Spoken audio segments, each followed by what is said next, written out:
Hi, welcome. It's Renee from Simply Snapping Mom. Today I'm going to show you how to do an in-home studio for your own photo shoots.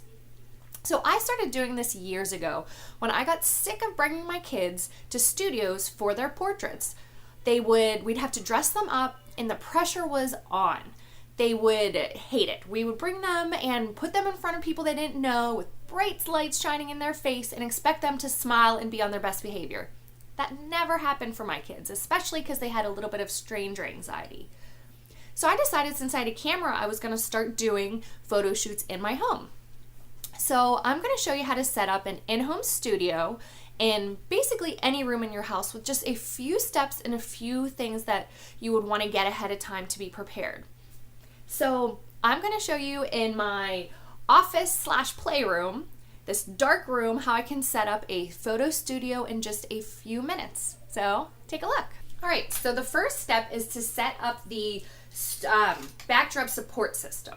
So you can purchase these on really any website like Amazon. That's where I got mine. And what they are is, mine was only about $30, and it just will hold up the backdrop.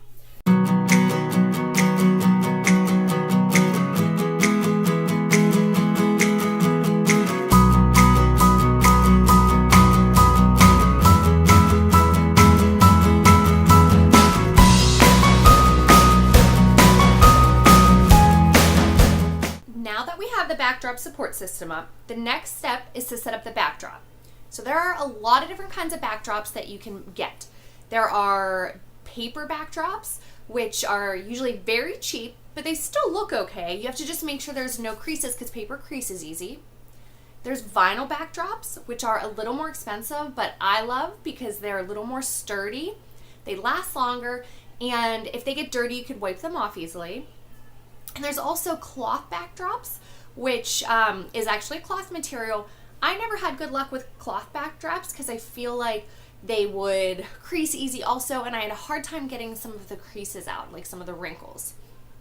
Other options, so you can buy in two separate pieces. You could buy a backdrop and then one for the floor, or which I usually do, or which I think is actually a better option, is if you buy one that is a constant flow so that you don't see where the two backdrops meet. So I'll show you what I do.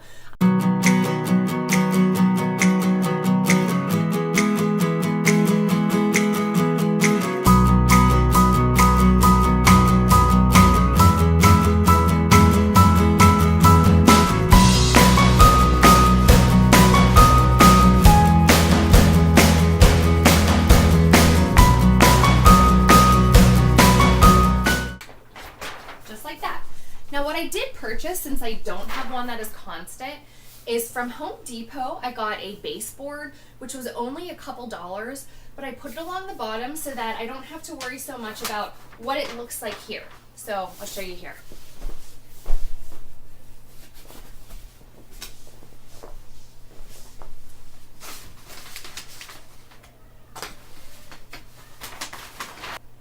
Okay, so we have the studio set up.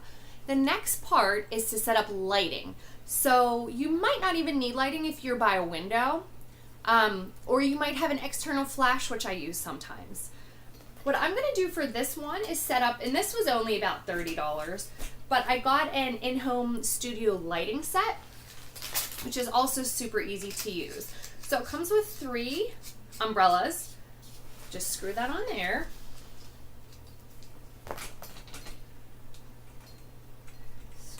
This here. And what this does, if you're not familiar with it, using the flash that's on your camera is really never a good idea. It causes a lot of shadows and harsh light.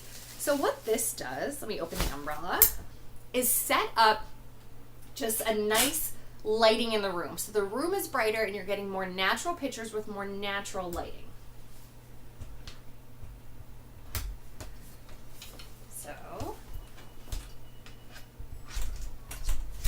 Put that on here.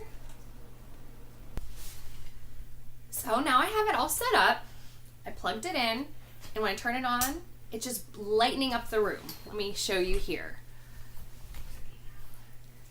So that makes a huge difference. All right, now we are all set to go. If you found this helpful, then check out some of my other videos or follow me on Facebook at Simply Snapping Mom. You can see that this only took a few minutes to set up, and now I'm gonna go get my subject. Thanks, bye.